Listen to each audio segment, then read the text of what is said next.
VLOOKUP and HLOOKUP, two formulas separating Excel beginners from Excel professionals. Let's make you a professional right now. That's exactly what we're learning today. VLOOKUP and its sibling HLOOKUP. Two formulas, one idea. You give Excel a value to find, it goes and gets whatever data you need from that row or column automatically. No scrolling, no copy pasting, no mistakes. Let's build it from scratch. I've got a raw data sheet right here, no formulas, nothing pre-built. We are writing everything from scratch live right now. Let's go. VLOOKUP function. VLOOKUP is the king of lookups. So it searches down a column to find a match and pulls data from that row. Have a look at table 1, employee roster. The idea of using VLOOKUP is that if we enter any employee ID, automatically we should get the name, the department, and the salary automatically. And it's very useful if you have a huge data set.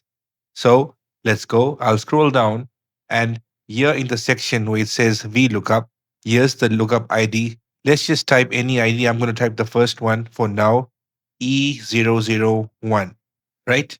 Now, let's begin with finding the employee name using VLOOKUP, department, and salary. So it's very simple, equals VLOOKUP. Now, first it says the lookup value. Lookup value is basically what you are searching for. So we are searching for the lookup ID, E001, comma, now table array. So table array is the entire table where VLOOKUP will pull the data. So we'll highlight the entire table, and remember the lookup value would be the first value of the table. After that, we have the column index number. So where is employee name? Employee name is the second column of the table. So we would write 2. And after that, we have the range lookup. This is always going to be false because we want the exact match. Hit enter. So there we go. You see, we got Alice Johnson. Now we'll do the same for department and salary. You can see department is the third column and salary is the fourth column, right? So let's just copy the formula. Very simple.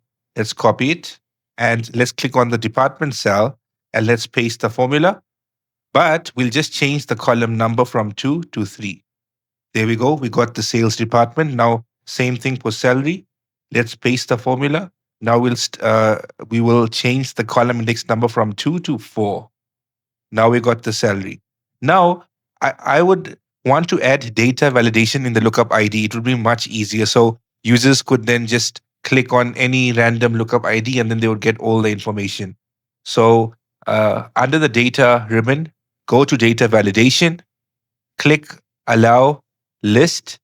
Now from the source, let's highlight the entire column of the employee ID, then hit enter. Okay, there we go. Now see, as I select any random employee ID, we are getting the entire information. Amazing, right? HLOOKUP function. So VLOOKUP searches down a column. HLOOKUP does the exact same thing but across a row. It's perfect when your table is laid out horizontally, like this one, performance rating bonus table. Right. Now, the idea is that we have the rating given, poor, average, good, excellent, and automatically the bonus percentage should come. So let's begin. For the rating, let's just write any one. I'm going to write good. Now, for the bonus percentage, we'll write the formula equals HLOOKUP. The first thing is the lookup value, that's good. Then the table array, we would select the entire table from C17 to F18. And then the row index number is 2 because it's in the second row and our range lookup would be false. Enter. There we go. So we can see that good is 10%. Also, let's add data validation here the same way. Go to data validation, go to list, and the source would be the headings of the table. Hit enter and OK. There we go. Now see, let's change it from good to average. The percentage changes. From average to poor, it changes again.